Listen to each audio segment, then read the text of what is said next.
buildings like the White House, the Capitol Hill building, and the Pentagon, they're no-fly zones. It's called P56.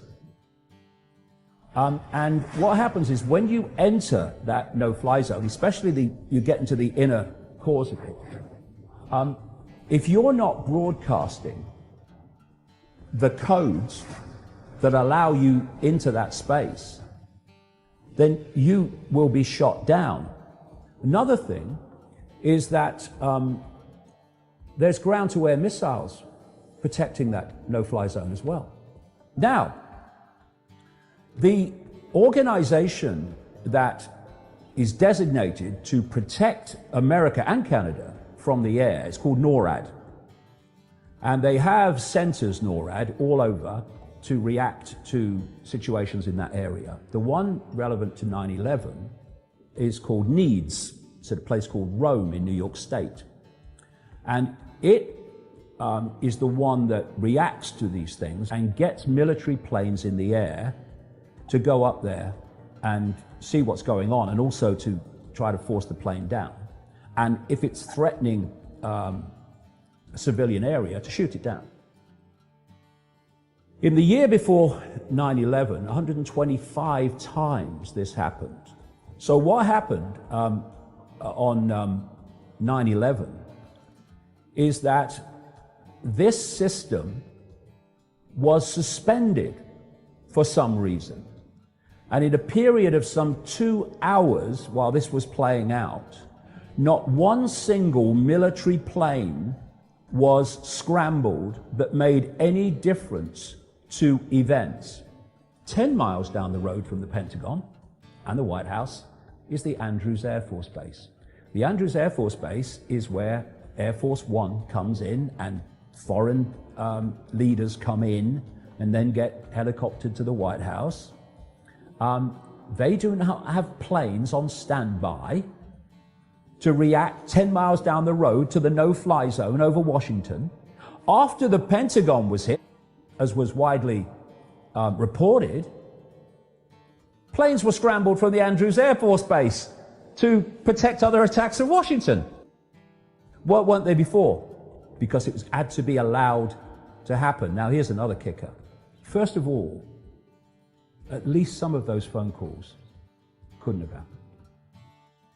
And if some of them didn't happen, the question is, did any of them happen? And according to American Airlines, that's what Flight 77 was, the airphones were taken out or dismantled by the time of 9/11 on 757s of American Airlines. That's in their own manual saying that. I've quoted from their manuals. Pilots and cabin staff have said the same. Oh no, there were no airphones on 757s at that time on American Airlines. We're on United Airlines, not on American Airlines. Then you have a story of a passenger on Flight 93 calling his wife, a man called Tom Burnett. And his wife said that when the call came, his cell phone came up, right? So he's calling on a cell phone. And they had a conversation. The FBI was saying that these cell phone calls were made from these planes, right? They pointed out you certainly couldn't then, make cell phone calls from the altitudes they were talking about. Absolutely impossible. So suddenly the FBI story started to change and they became airphones instead of cell phones. And Burnett's calls to his wife, when his cell phone comes up, suddenly became an airphone. It wasn't. And by the way, at the time those calls were made by Burnett, according to the flight data recorder, Flight 93 was flying at between 34,000 and 40,000 feet. So it's impossible for him to make a call. Another guy, Todd Beamer, the cell phone of Todd Beamer made 19 calls after Flight 93 crashed. Have you heard of something called Operation Northwoods? Well, Operation Northwoods was basically, in so many ways, 9/11 in 1962. At the time, in 1962, the American military, Pentagon, wanted rid of Castro in Cuba. So the Joint Chiefs of Staff, the military command level of the Pentagon, which was fundamentally also involved with 9/11, they put this plan together called Operation Northwoods. Ladies and gentlemen, see if you recognize this. And this is not me pulling it out the ether. I am quoting here the official record from the official American archive. The plan was, most relevant to 9/11, to have a plane flying from a commercial airport on the East Coast